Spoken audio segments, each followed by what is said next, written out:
Terima kasih Mas Sutiono. Suara saya bisa terdengar jelas, Mas? Alhamdulillah sudah terdengar jelas, Bro. Oke.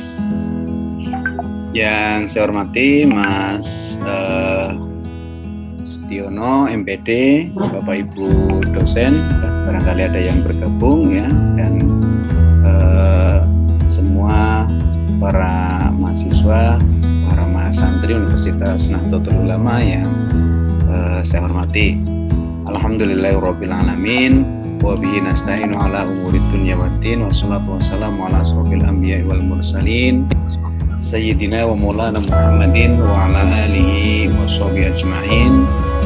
Rabbi shrah li sadri wa yassir li amri wahlul 'uqdatam min lisani yafqahu qawli, amma ba'du.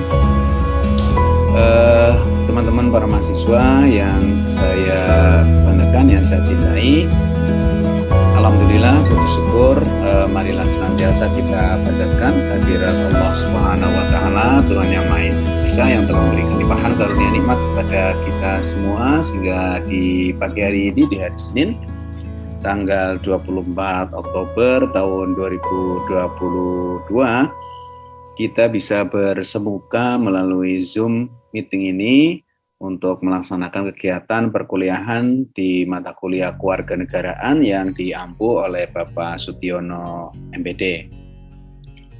Shalawat dan salam semoga tetap tercurah limpah kepada junjungan kita Nabi Agung Muhammad Shallallahu Alaihi Wasallam yang telah membawa kita dari alam kegelapan menuju alam yang terang benderang, yaitu dengan ajaran agama Islam yang beliau bawa. Mudah-mudahan syafaat dan rahmat beliau bisa kita rasakan bagi kita sebagai umatnya yang mudah-mudahan istiqomah sampai akhir zaman. Amin ya rabbal alamin. Pak Sutiono yang saya hormati dan juga teman-teman mahasiswa Universitas Nahdlatul Ulama yang berbahagia, satu kehormatan saya bisa bergabung ya, diberi kesempatan ini untuk yang kali yang kedua ya Pak Sutiono ya, untuk kali yang kedua bersama-sama Pak Sutiono membersamai teman-teman untuk berdiskusi, belajar bersama tentang kewarganegaraan. Saya lihat tadi dari 240-an ya, 240-an yang bergabung dari beberapa program studi ya, ada PGSD kan, ada agribisnis, kemudian ada apa tadi, akuntansi dan program studi yang lainnya. Saya kira ini menjadi satu keragaman ya, latar belakang teman-teman semua terkait dengan perkuliahan di mata kuliah pendidikan kewarganegaraan.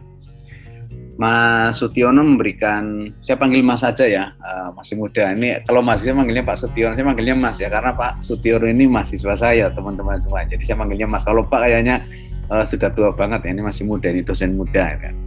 Mas Sutiono memberikan tema terkait dengan krisis kewarganegaraan dan globalisasi ya. Tapi saya coba mengambil bagaimana terkait dengan peran pendidikan kewarganegaraan ya dalam membangun kesadaran global warga negara ya.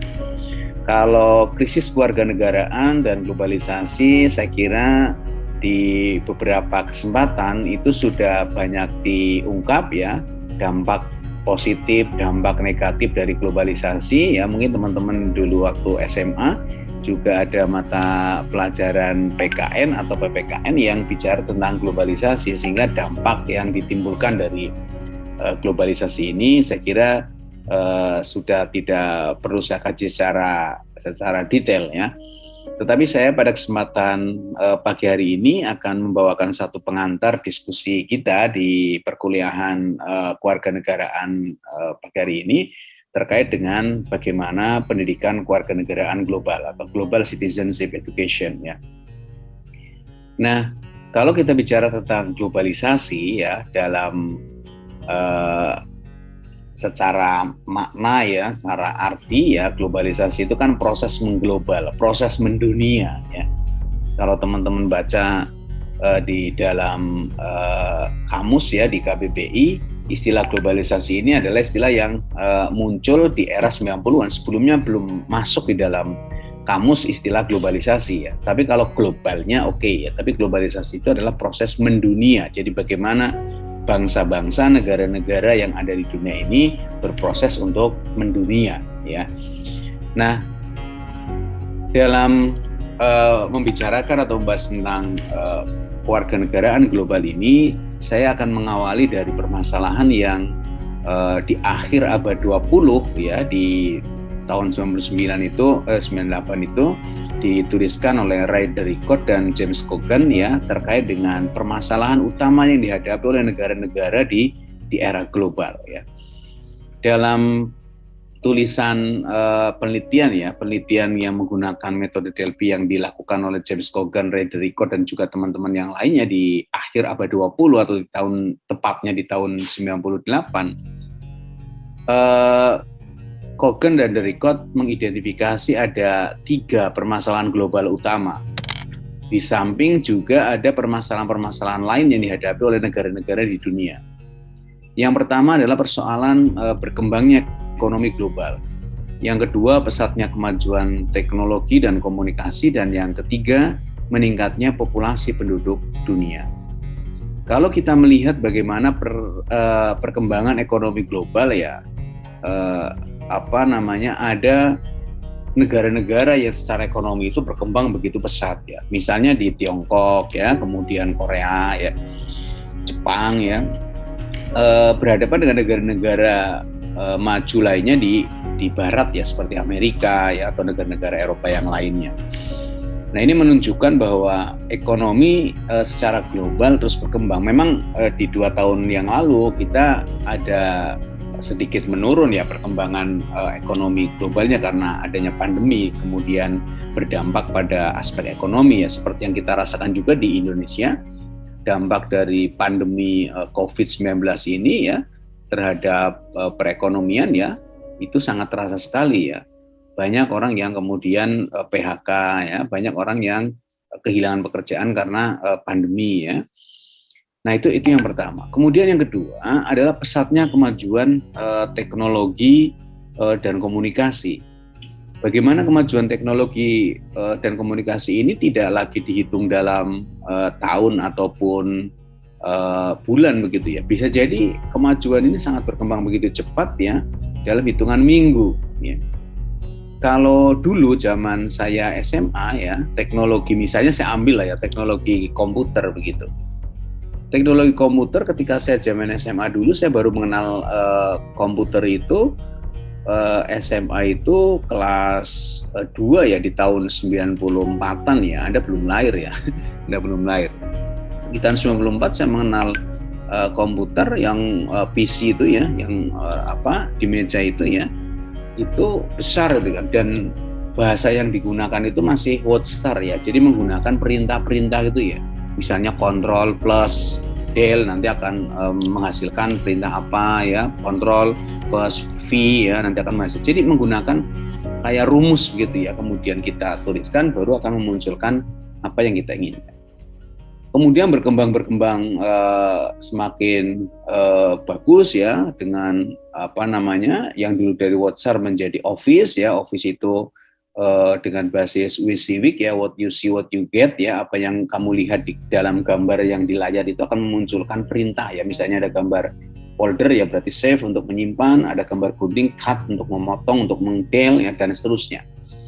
Ada gambar kuas itu untuk mewarnai ya, dan seterusnya. Berkembang terus sampai kemudian kita mengenal laptop kemudian ya. Laptop yang pertama kita kenal kan sangat besar ya teman-teman semua ya. Jadi ada ada CD-ROM-nya. Jadi mungkin satu laptop itu 2 kilo atau 1 kiloan lebih gitu ya. Kalau sekarang kan kita tidak lagi melihat komputer laptop yang dalam ukuran yang besar ya kan. Itu sangat tipis sekali ya. Sekarang kita melihat laptop teman-teman, saya kira jarang ya yang punya laptop yang masih punya CD-ROM, itu jarang. Ya. Sekarang media penyimpanannya juga semakin ringkes ya. Kalau dulu menggunakan CD ya, compact disc yang gede kemudian berkembang jadi kecil, sekarang udah menggunakan flash disk. Flash disk bukan hanya dalam hitungan KB ya, kilobyte, megabyte ya. Sekarang ukurannya sudah menjadi terabyte ya. Terabyte itu udah ribuan jutaan data yang bisa teman-teman simpan di dalam satu media penyimpanan berupa flash disk. Nah, ini contoh kecil saja teman-teman ya. Contoh kecil saja bagaimana kemajuan teknologi yang di bidang komputer ya itu sangat luar biasa perkembangannya, begitu cepat itu, begitu pesat kemajuannya. Ya. Nah, kemudian yang ketiga ya adalah meningkatnya populasi penduduk dunia. Ya. Kalau dalam salah satu tulisannya Ben Habib ya, dia menuliskan itu di awal abad 20 itu hanya ada sekitar berapa ya penduduk dunia itu mungkin sekitar 6 miliar penduduk dunia itu, dan kemudian terus bertambah menjadi sekitar 8 miliar pada akhir abad 20 atau di awal abad 21. Ini kan pertumbuhannya luar biasa. Pertumbuhannya luar biasa populasi penduduk dunia. Kalau di kita ya di Indonesia dulu di zamannya era Orde Baru itu ada program yang untuk mengendalikan bagaimana pertumbuhan populasi penduduk itu dengan program keluarga berencana ya, 2 anak cukup. Jadi orang kemudian di zamannya Orde Baru itu anak ya hanya 2 ya. Kemudian sekarang berkembang lagi menjadi banyak lagi ya. Banyak anak banyak rezeki kalau orang Jawa kan seperti itu, atau ada yang menyampaikan seperti itu, meskipun ya kadang banyak anak juga harus banyak tanggungan, harus banyak tabungan persiapan untuk pendidikan dan masa depan yang lebih baik. Nah, permasalahan ini ya dari 3 hal utama ini akan berdampak kepada persoalan-persoalan lain yang harus dihadapi oleh negara-negara di dunia. Bagaimana perkembangan ekonomi global, bagaimana kemajuan teknologi, bagaimana peningkatan populasi penduduk dunia yang harus diantisipasi.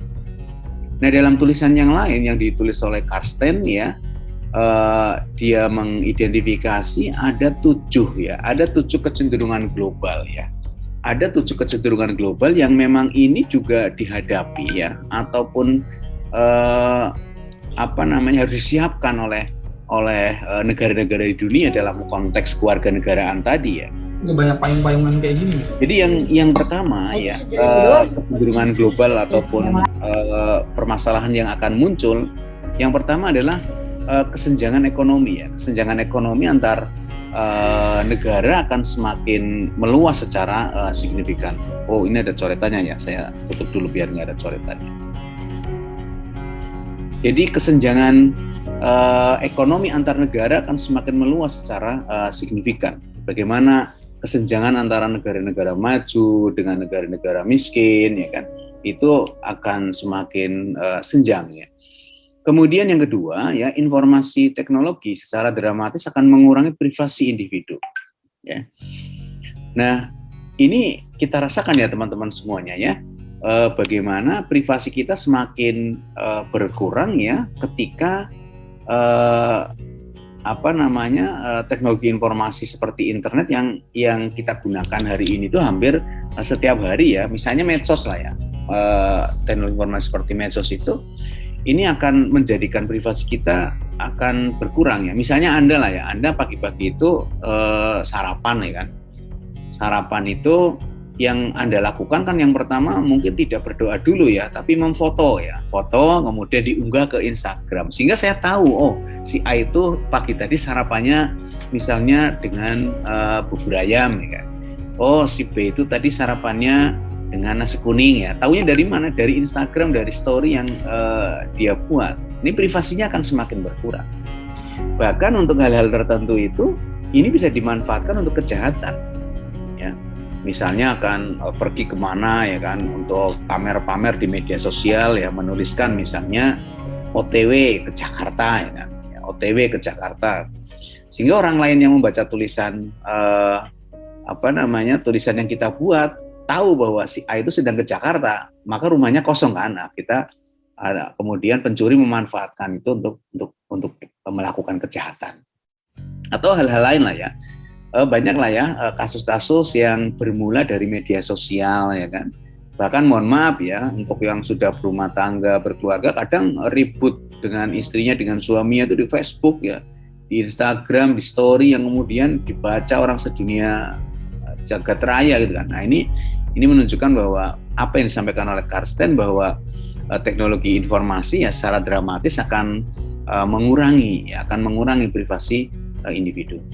Kemudian yang ketiga, meningkatnya perbedaannya antara mereka yang memiliki dan tidak memiliki akses terhadap teknologi informasi. Nah, kalau kita melihat bagaimana anak-anak muda ya, seperti Anda lah ya di generasi milenial ini, akses atau kemampuan di dalam penguasaan teknologi informasinya kan akan jauh lebih baik dibandingkan dengan saya ya. Kalau Anda sebagai generasi milenial, mungkin saya bagian dari generasi kolonial ya, kolonial akhir. Kalau Anda kelahiran 2000-an ya, abad 21 ya, saya kelahiran 70-an. 70-an itu ya sudah generasi X mungkin ya. Nah, misalnya yang sangat terlihat misalnya bagaimana saya ya, contoh pribadi misalnya, bagaimana penguasaan teknologi saya dengan anak saya itu lebih pandai anak saya ya. Biasanya ketika saya ada kendala misalnya di Zoom ya kan, seperti inilah ya media sosial, saya tidak bisa mengotak-atiknya misalnya. Pernah suatu ketika itu saya ada ujian itu kan, ujian di menggunakan ini daring itu, menggunakan Zoom. Kemudian saya di chat oleh seseorang itu kan, di chat oleh seseorang ya, Pak Mur, itu kok di Zoom kelihatannya cantik sekali gitu kan. Karena ternyata saya kelihatan bibirnya itu merah ya. Saya minta, nah ini saya nggak tahu ya bagaimana mengubah. Ternyata settingan di Zoom-nya itu saya lupa men-setting filter ya. Saya tidak menggunakan filter itu sehingga filternya jadi kelihatan bibirnya itu merah gitu kan. Jadi kayak perempuan kan. Nah saya minta anak saya untuk mengubah setting itu. Misalnya yang sederhana seperti itu. Apa misalnya Android lah. Android ya, bagaimana mengedit video, bagaimana ya membuat tweetphone dan lain sebagainya. Saya kira anak-anak muda akan lebih paham ya, karena akses ataupun penguasaan teknologinya lebih bagus dibandingkan dengan mereka yang kurang atau tidak memiliki akses terhadap teknologi informasi. Kemudian yang keempat ya, permasalahan yang muncul ya, persoalan-persoalan yang muncul di era global ya, di era abad 21 ini adalah konflik kepentingan antara negara maju dan negara berkembang akan meningkat. Ya, yang menjadi konflik apa? Yang menjadi konflik biasanya adalah soal ekonomi, ya, soal sumber daya alam, ya kan. Misalnya bagaimana perebutan di Laut Cina Selatan, ya kan, antara Tiongkok dengan negara-negara berkembang lainnya, ya. Ataupun yang diperebutkan adalah bagaimana pengaruh di dunia ya terhadap negara-negara yang ya secara ekonomi kuat, secara persenjataan juga kuat. Kemudian yang kelima, biaya untuk memperoleh air bersih akan naik secara dramatis karena pertumbuhan penduduk dan kerusakan lingkungan. Ini kecenderungan, ini kan permasalahan ya kan, krisis kewarganegaraan ataupun permasalahan yang dihadapi bukan hanya oleh satu negara, tetapi oleh negara-negara lain di dunia. Bagaimana air bersih itu harganya lebih mahal? Kata teman saya yang di Amerika itu, harga air putih ya, air bening, air putih itu air susu ya, air bening, air bersih begitu, lebih mahal dari harga Coca-Cola. Nah ini juga akan terjadi di tempat kita, terutama teman-teman yang tinggal di kota.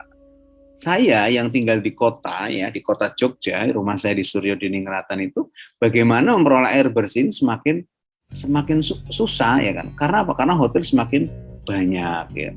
Coba teman-teman bayangkan ya, misalnya satu hotel itu kan isinya berapa kamar coba? Kalau hotel misalnya satu lantai itu isinya misalnya ya sederhana yang gampang lah ya, misalnya 20 kamar saja ya, satu lantai 20 kamar ya kan.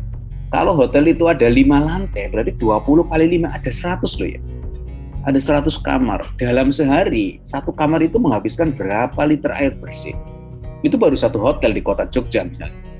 Padahal di kota Jogja itu ada banyak hotel ya, ada banyak hotel yang tamunya banyak, apalagi kalau weekend ya, apalagi kalau long weekend, akhir pekan ya.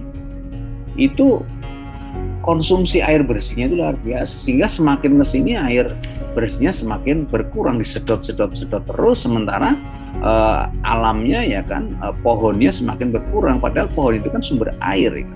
Lingkungan semakin rusak, ya air bersih semakin susah didapat, sehingga sekarang untuk mencari air bersih itu akan susah, terutama teman-teman yang tinggal di kota ya. Kalau yang masih di desa sementara masih aman-aman saja. Saya seperti tadi disampaikan oleh Mas Sutiono ya, saya berasal dari Brebes ya. Mungkin ada nggak ya ini teman-teman yang di kuliah di UNU ini yang mengikuti kuliah umum ini yang dari Brebes ya. Saya dari Brebes Selatan ya, daerah Bumiayu. Itu kalau dari Gunung Slamet itu ya tidak begitu jauh ya. Kalau teman-teman yang dari Bumiayu dari Brebes Selatan itu tahu ya daerah Kaligua ya.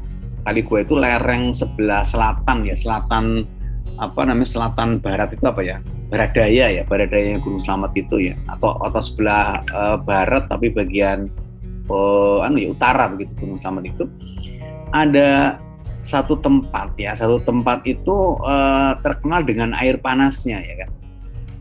Namanya Cipanas ya. Kalau teman-teman Cipanas, Ci itu kan air, panas itu panas, iya panas. Cipanas itu air panas. Nah, ada satu fenomena yang akhir-akhir ini ya, beberapa bulan terakhir ini dirasakan oleh teman-teman yang ada di daerah saya itu adalah air panasnya tidak panas lagi. Air panasnya tidak panas lagi. Ini kan menjadi fenomena alam yang bisa jadi karena kerusakan di atas. Nah, di atasnya ternyata ada perusahaan panas bumi yang menggunakan tenaga panas yang dari Gunung Slamet tadi, sehingga yang biasanya untuk objek wisata Cipanas itu menjadi airnya nggak panas ya. Ini menunjukkan ada kerusakan lingkungan yang luar biasa di atas. Atau ada juga ya di tempat saya namanya Kali Keruh ya. Kali Keruh itu di Bumiayu, mungkin teman-teman yang dari Bumiayu belum selatan itu memang kalinya keruh ya. Nah, di beberapa tahun terakhir ya, ketika banjir itu semakin keruh ya, semakin material ini menunjukkan bahwa material kan sumber Kali Keruh itu ada hulunya ada di Gunung Slamet ya. Ini menunjukkan material yang terbawa banjir di Kali Keruh itu adalah bukti bahwa di atas itu telah terjadi penggundulan hutan. Jika di bawah itu kelihatan airnya sangat terus sekali, kemudian material tanah ataupun yang terbawa air itu menunjukkan betapa parahnya erosi yang terjadi di ujung atau di hulu sana ya, di sumber air keruh tadi. Nah, ini saya kira satu hal yang menjadi keprihatinan kita khususnya di Indonesia, dan ini bukan hanya terjadi di Indonesia ya. Kerusakan lingkungan itu juga terjadi di negara-negara lain ya, di Australia ya, ataupun di negara-negara Asia lainnya ya. Kemudian yang keenam ya, kalau dalam bahasa tadi krisis kewarganegaraan ya, dalam konteks negara ya, ini adalah penggundulan hutan ya yang dilakukan oleh orang-orang yang tidak bertanggung jawab, oleh baik secara individu ataupun secara institusi ya, institusi itu mungkin juga perusahaan, akan mempengaruhi keragaman kualitas hidup. Konflik antara penghuni hutan ya, seperti orang hutan, harimau, gajah dengan penduduk, ini sering terjadi di beberapa daerah di Indonesia. Ya, di tempat saya juga ada, karena saya kan berasal dari desa teman-teman ya, dari desa ya yang dekat dengan hutan, dekat dengan perkampungan gitu ya. Dulu di daerah saya, di daerah perhutani itu, di sana ada hutan ya, hutan jati ya kan. Kemudian satu dasawarsa ataupun 20 tahun terakhir ini kan hutannya itu ditebang pohonnya. Nah, di sana ada komunitas atau ada ekosistem yang terganggu, yaitu kera ya, monyet ya. Monyet yang semuanya sebelumnya itu mereka tinggal di sana cari makan di hutan, kemudian dia lari ke kampung.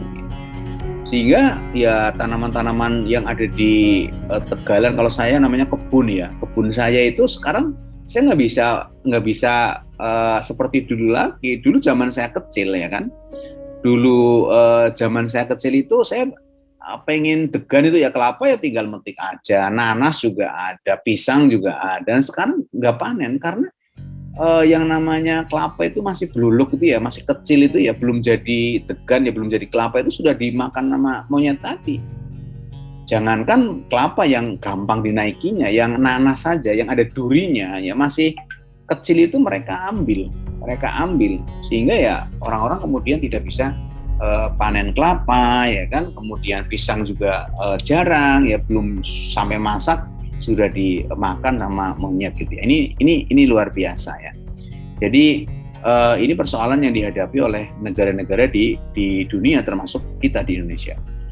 Kemudian yang ketujuh ya, kecenderungan global yang menjadi permasalahan global yang dihadapi oleh negara-negara di dunia termasuk kita adalah bagaimana pertumbuhan penduduk di negara berkembang itu akan menyebabkan peningkatan populasi ya. Jadi populasi itu semakin meningkat, terutama anak-anak yang hidup dalam garis kemiskinan ya.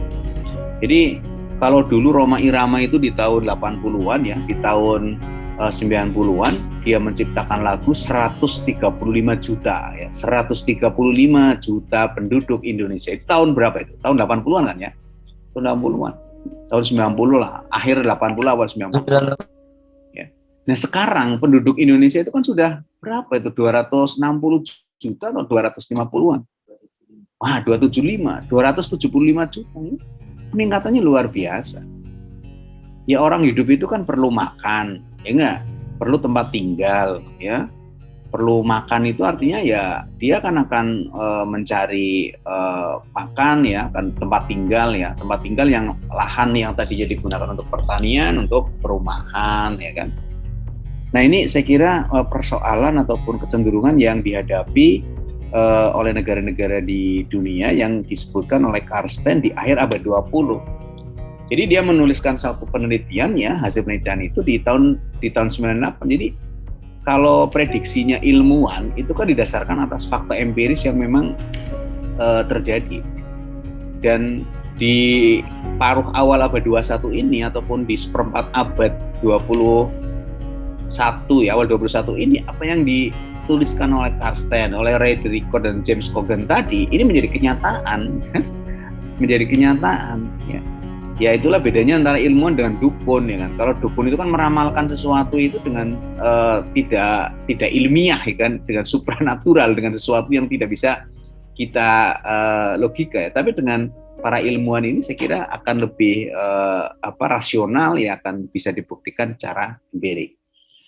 Nah kemudian berikutnya teman-teman, untuk menghadapi persoalan tadi ya, krisis dunia ya, keluarga negara, permasalahan-permasalahan global di abad 21 yang tadi saya sebutkan, maka di dalam konteks pendidikan kewarganegaraan ya, ini perlu ada satu pendekatan baru ya. Satu pendekatan baru bagaimana pendidikan kewarganegaraan yang diberikan di sekolah ya ataupun di perguruan tinggi seperti teman-teman semuanya itu mampu untuk siap di dalam menghadapi permasalahan-permasalahan global di abad 21. Maka dalam bahasanya Charles Titus ya, dia menyebutkan perlu pendekatan baru yang dia sebut sebagai civic education untuk pemahaman global. Nah, apa itu civic education untuk pemahaman global? Dalam pandangan Titus, yaitu cara pandang dan dedikasi baru pada pendidikan kewarganegaraan. Jadi perlu ada pendekatan baru ya di dalam pendidikan kewarganegaraan ya untuk mengatasi permasalahan-permasalahan global lintas negara, permasalahan-permasalahan global yang dihadapi oleh negara-negara di dunia.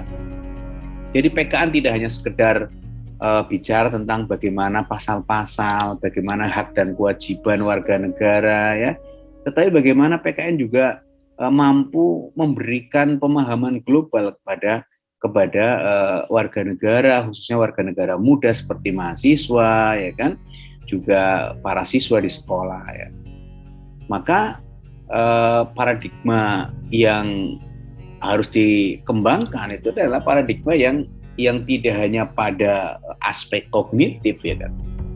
Jadi pengembangannya bukan pada pengembangan civic knowledge-nya saja, pengetahuan kewarganegaraan saja, tetapi harus secara komprehensif, secara utuh mengembangkan juga aspek civic skill dan civic disposition ya.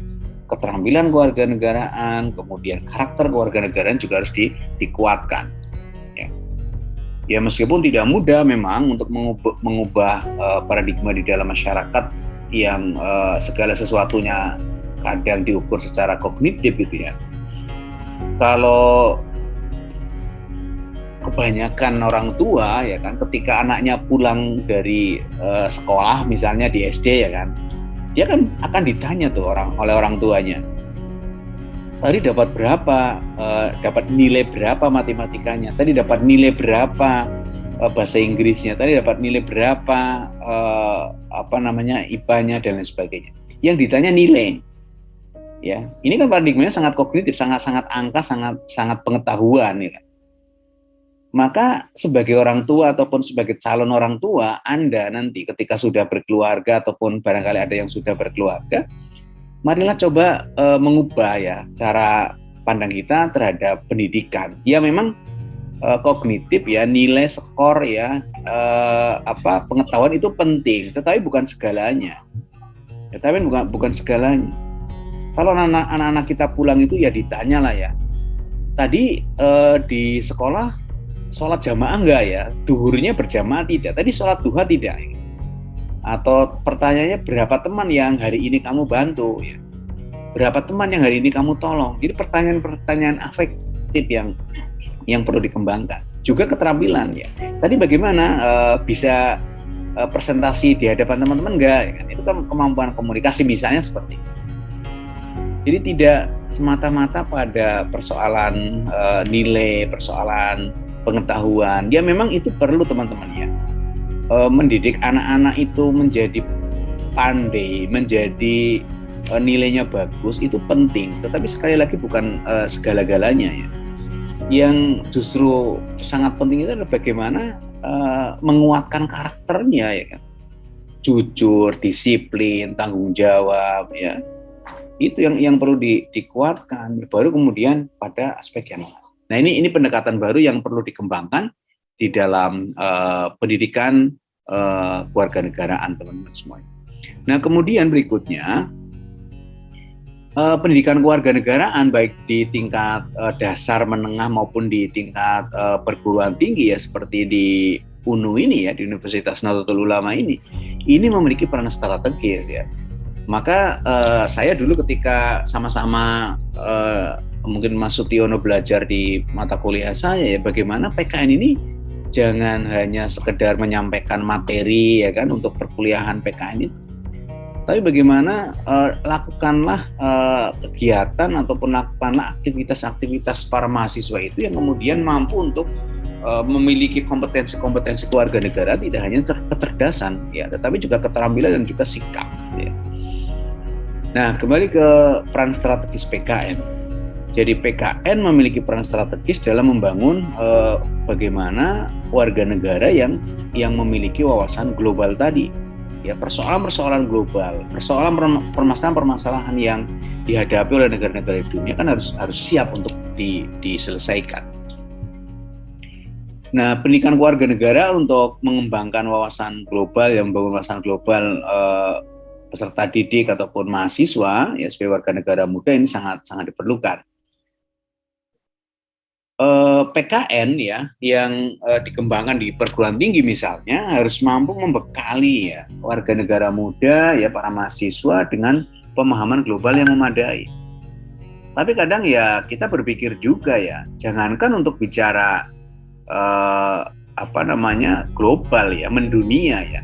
Kadang bicara Indonesia saja sendiri kita belum paham ya, wilayah Indonesia. Kalau saya tanya misalnya ke Anda lah ya, sudah berapa provinsi yang teman-teman kunjungi di Indonesia dari 34 provinsi yang ada di Indonesia? Mohon maaf Prof, sekarang 37 Bro.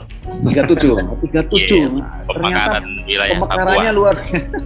Dari 37 provinsi yang ada di Indonesia sudah berapa provinsi?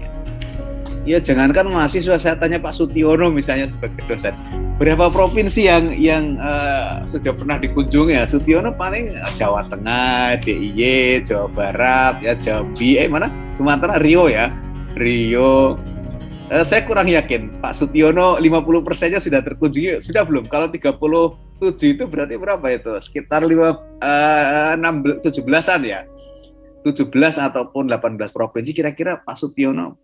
Ya jangan Pak Sutiono, saya aja lah yang sering keliling di beberapa daerah itu. Saya juga belum semuanya dari 30 berapa tadi 7 ya, dari 37 provinsi itu belum saya kunjungi semuanya. Nah, bagaimana dengan guru-guru PKN kita? Bagaimana dengan guru-guru PKN kita? Jangan-jangan mereka hanya tahunya ya daerah di mana dia mengajar. Nah, ini untuk bicara global, kita bicara Indonesia saja dulu. Kadang masih masih menjadi keprihatinan kita bersama. Ya. Wilayah ya, tadi provinsi tadi ya termasuk wilayah ini dari Sabang sampai Merauke ya. Saya Sabang sudah pernah, titik nol Indonesia yang di ujung barat Indonesia udah pernah, tapi kan yang di ujung timur di Merauke ya, juga belum pernah saya. Itu refleksi untuk kita bersama bagaimana pemahaman global itu harus diawali dari pengetahuan yang lingkupnya nasional. Ya. Nah ini saya kira peran strategis gitu ya. Nah untuk bisa memerankan ya bagaimana pendidikan kewarganegaraan global tadi, maka perlu kita kembangkan apa yang disebut oleh James Banks di dalam satu tulisannya. Dia menawarkan satu konsep yaitu pendidikan kewarganegaraan transformatif ya. Jadi pendidikan kewarganegaraan transformatif ini bisa disebut juga sebagai deep citizenship ya. Deep citizenship itu nanti yang paling, kan ada tingkatannya, yang paling rendah itu namanya legal citizenship ya, legal citizenship, formal citizenship ya, kemudian sampai deep citizenship. Kalau deep citizenship itu ya mereka benar-benar aktif ya, sebagai warga negara yang aktif, yang tahu banyak tentang persoalan kewarganegaraan ya, dimensi-dimensi kewarganegaraan dan bagaimana dia berperan secara aktif di dalam kehidupan berbangsa dan bernegara. Baik, kembali lagi ke ini ya. Mungkin nanti saya menyelesaikan dulu, baru raise hand atau baru bertanya ya teman-teman, nanti Pak Sutiono yang akan memandu. Jadi bersabar dulu ya, ini sudah ada yang raise hand, jadi bersabar dulu. Raise hand atau kepencet saya nggak tahu ya, mudah-mudahan raise hand betulan ya, bukan karena kepencet.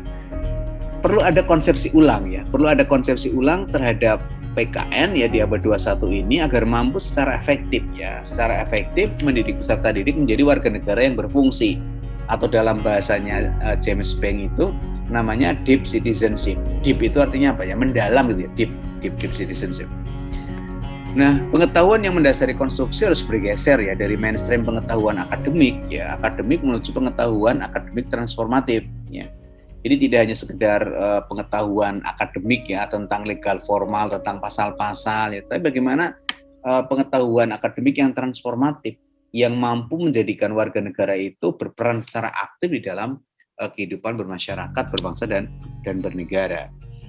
Nah, salah satu tujuan penting dari pengetahuan transformatif yang dikemukakan oleh James Banks adalah untuk meningkatkan kemampuan manusia sebagai warga negara global ya. Jadi ke depan ya di era abad 21 ini ya, agar kita bisa menghadapi globalisasi ya, agar kita mampu untuk berperan ya di era global ya, juga mampu untuk menghadapi krisis kewarganegaraan yang ada ya, permasalahan-permasalahan tadi dalam konteks individu sebagai warga negara ataupun dalam konteks institusi sebuah negara.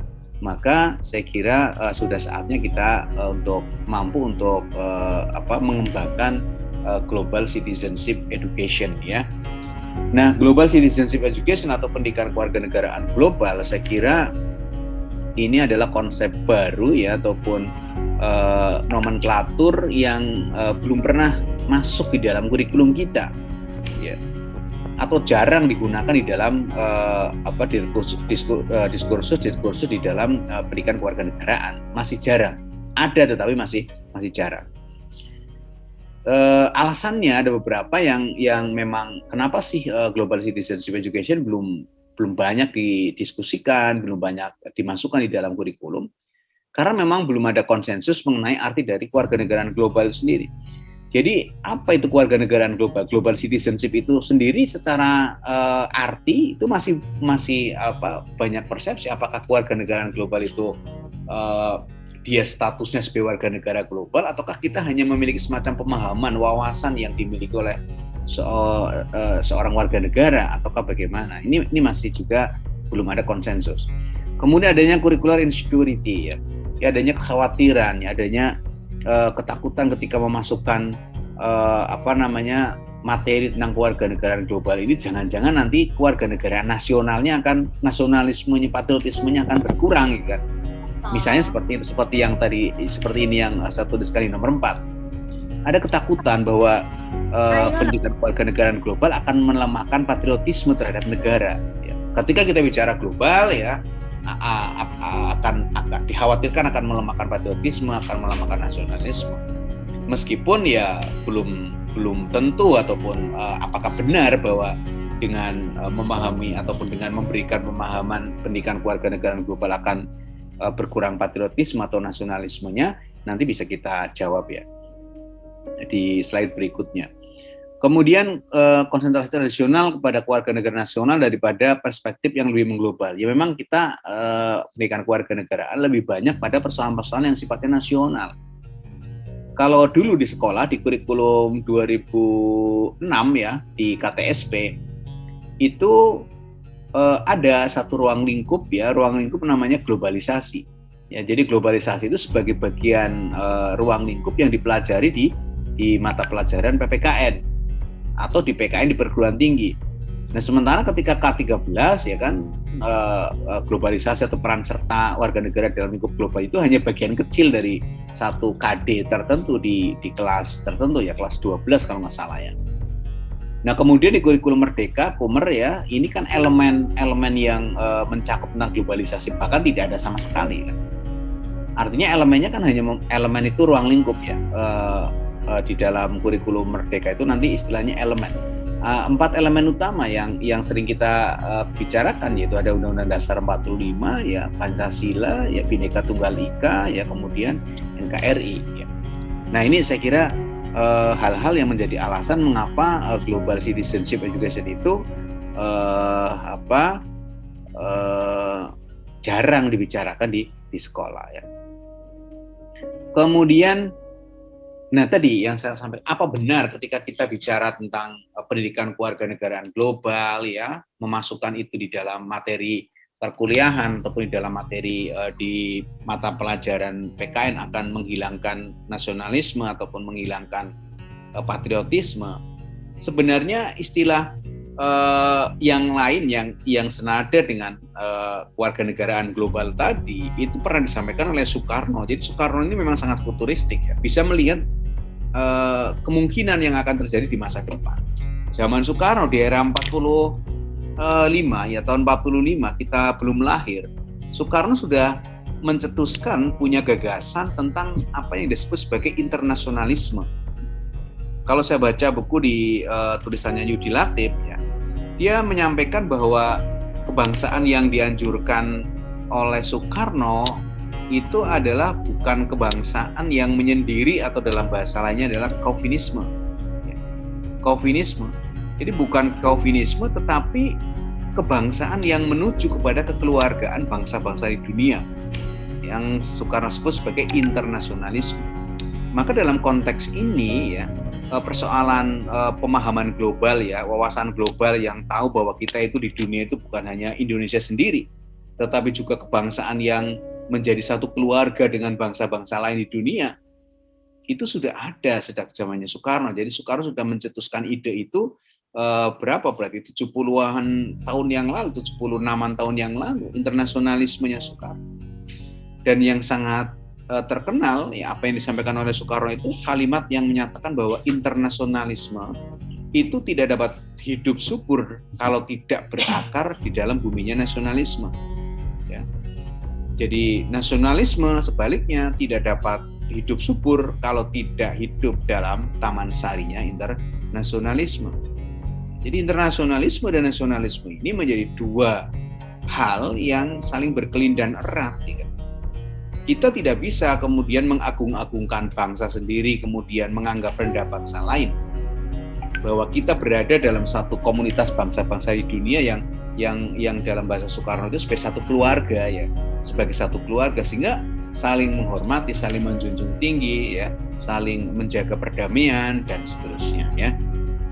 Baik, ini internasionalisme. Nah, tadi yang saya sampaikan sebagai internasionalisme ataupun global citizenship, ya, kewarganegaraan global, ini jarang ditemui, ya, jarang ditemui dalam pendidikan di sekolah, dalam praktik-praktik di pendidikan sekolah jarang ditemui. Sehingga wajar kalau kemudian anak-anak di sekolah ataupun generasi muda itu kalau ditanya tentang persoalan dunia itu kurang paham. Ya tadi, jangankan bicara dunia, ya kan, baik bicara Indonesia saja, ya, berapa jumlah suku di Indonesia, ya, berapa jumlah bahasa, ya kan, ataupun provinsi yang sudah pernah disinggahi itu berapa, kabupaten itu berapa, itu masih belum tahu semuanya, ya. Nah, dalam dokumen kurikulum pendidikan nasional yang pernah berlaku di Indonesia seperti yang tadi saya sebutkan, PKN global atau pendidikan kewarganegaraan global itu belum pernah di dalam sejarahnya, ya, baik di kurikulum 69, 68, ya, kurikulum 75, ya, kurikulum 94, ya, kurikulum 2006, kurikulum 13 atau sekarang, ya, menjadi satu mata pelajaran yang berdiri sendiri belum ada, ya, pendidikan kewarganegaraan global. Padahal pendidikan kewarganegaraan global ini memiliki peran yang strategis, ya, peran strategis untuk mendidik siswa agar menjadi warga negara global yang demokratis dan bertanggung jawab sesuai dengan amanat Undang-Undang Sisdiknas. Nah, untuk bisa mengantarkan warga negara memiliki pemahaman global yang baik, ya, agar nanti ketika terjadi krisis kewarganegaraan atau apa terkait dengan globalisasi, maka dia mampu untuk menghadapinya dengan efektif, dengan baik. Nah, di tangan seorang guru, ya, guru yang profesional ini menjadi penting, ya. Maka teman-teman yang dari keguruan, ya, ini saya tidak tahu persis, ya, untuk prodi yang keguruan, yang saya tahu PGSD, ya, atau prodi-prodi lain yang di UNU yang punya tugas untuk nanti menjadi seorang guru, maka jadilah guru yang profesional. Apalagi teman-teman yang PGSD, ya, teman-teman yang PGSD atau PGMI itu harus punya wawasan yang luas, ya, bukan hanya mampu mengajarkan PKN, ya, teman-teman PGSD, ya, tapi juga harus mampu menyanyi, ya kan, mampu matematika, ya, mampu bahasa Indonesia, IPA, ya. Jadi memang itu kemampuan seorang guru SD, itu, ya. Ya, dan juga teman-teman yang lain tentu tidak hanya PGSD tapi juga dari prodi yang lain. Nah, kemudian yang bagian akhir dari paparan saya, ya, saya ingin menyampaikan terkait dengan bagaimana posisi kita sebagai warga negara global, ya.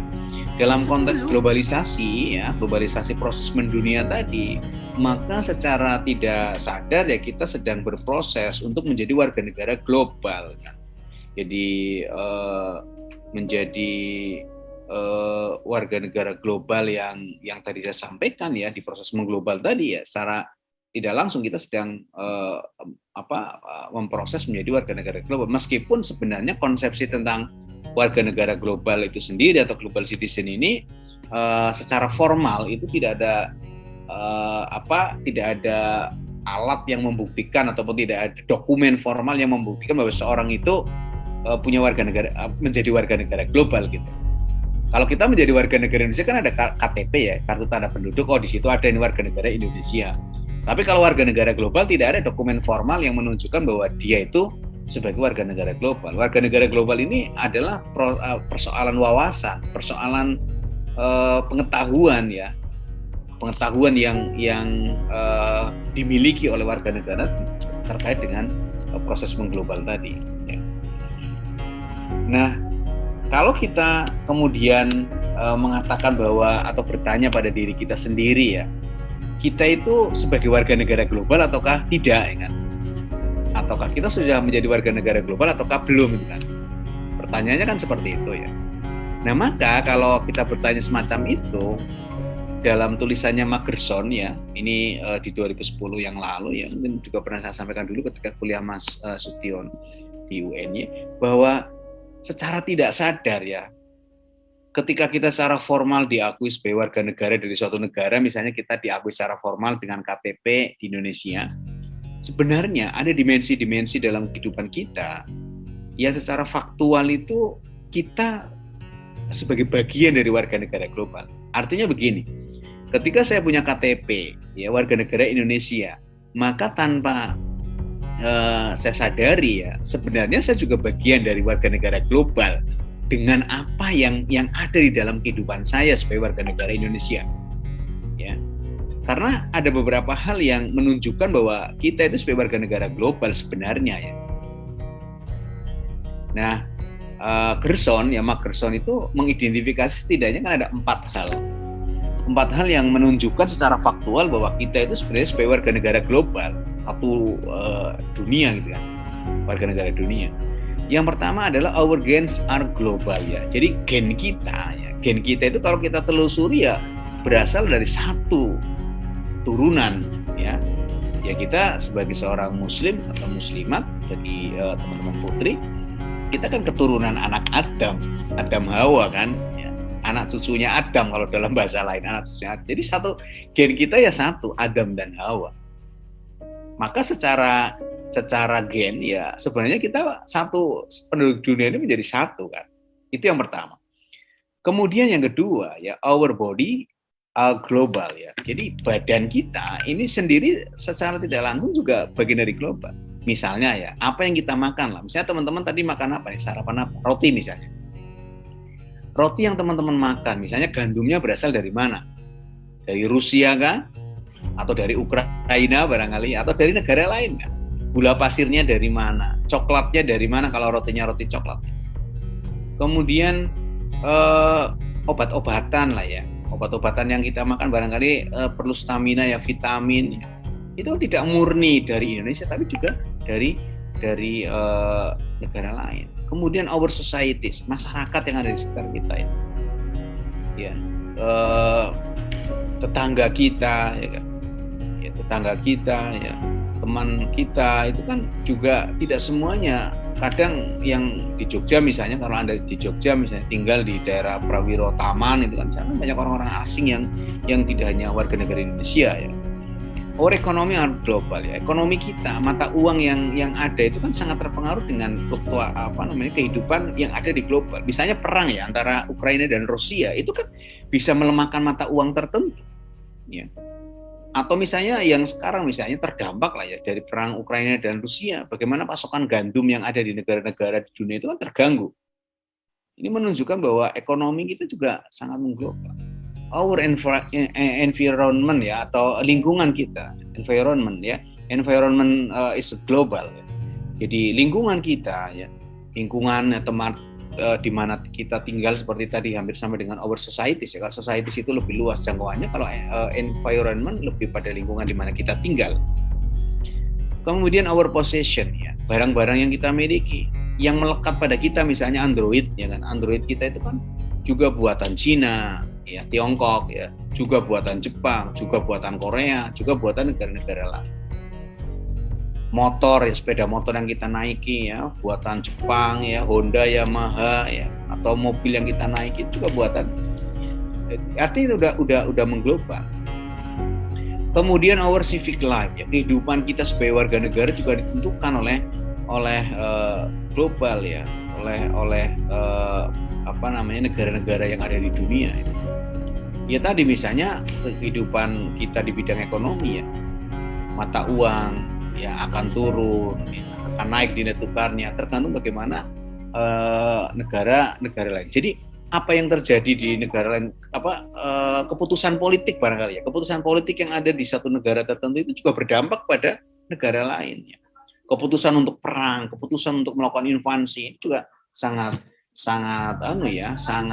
dipengaruhi oleh apa yang dilakukan oleh negara lain. Kemudian yang terakhir ya, our religions are global. Agama ya.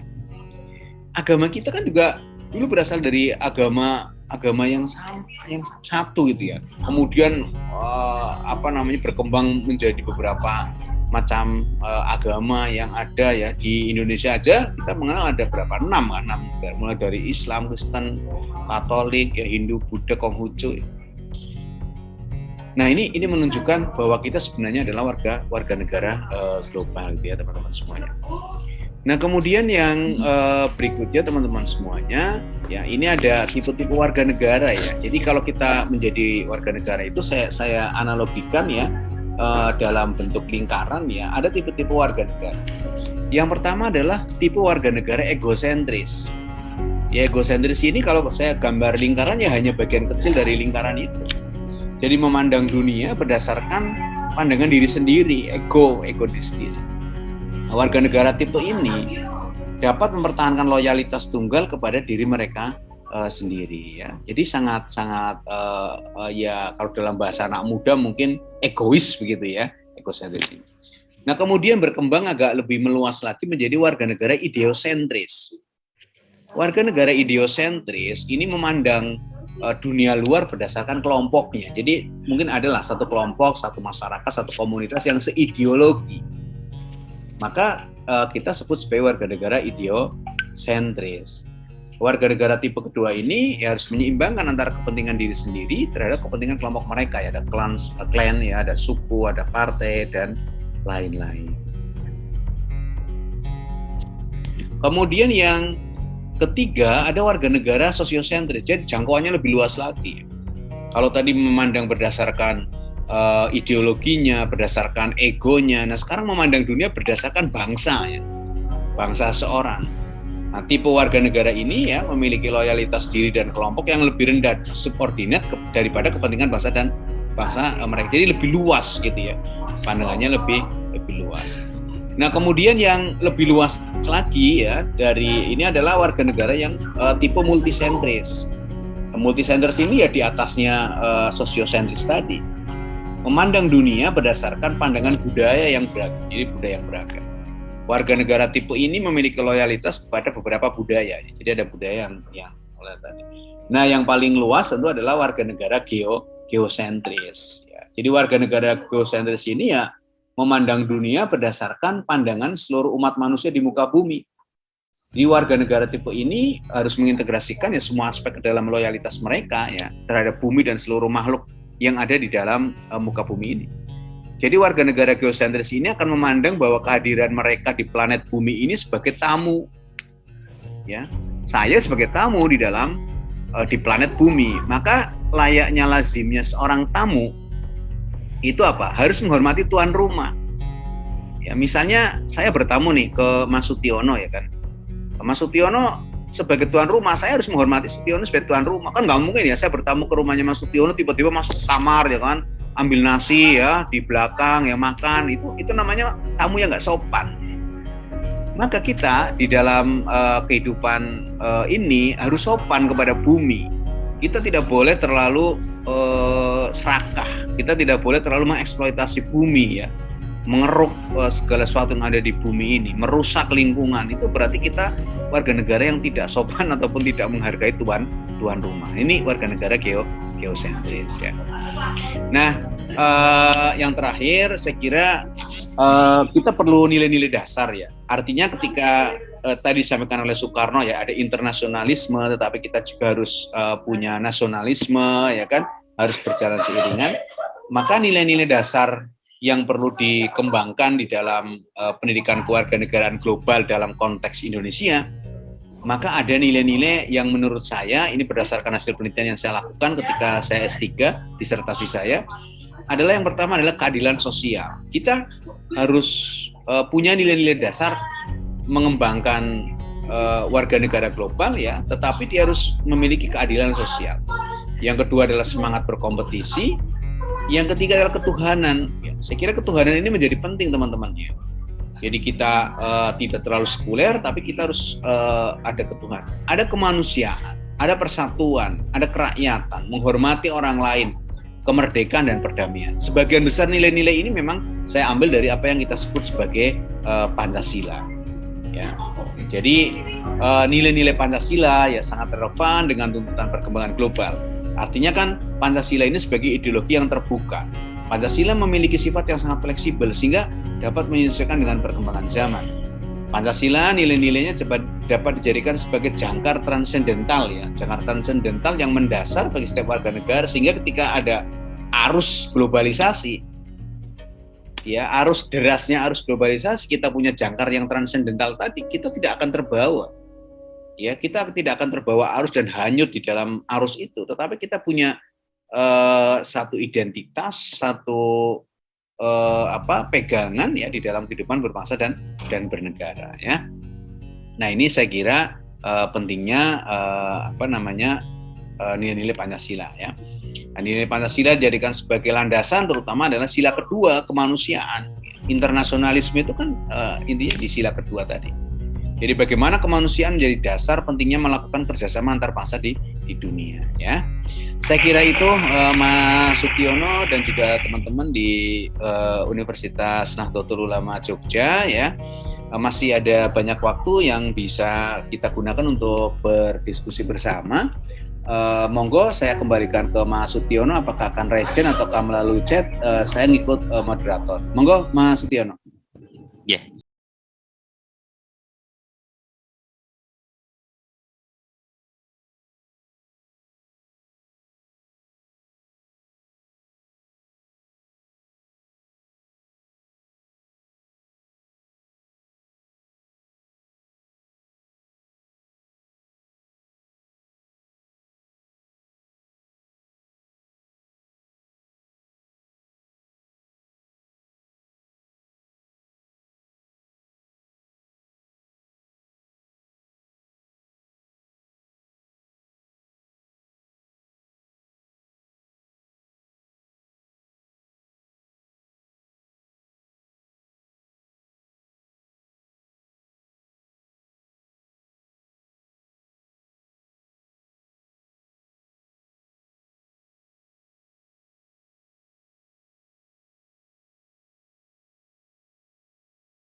Bagi kalian yang suka dan merasa channel ini bermanfaat, jangan lupa like, subscribe, dan bunyikan loncengnya serta komen di bawah ini.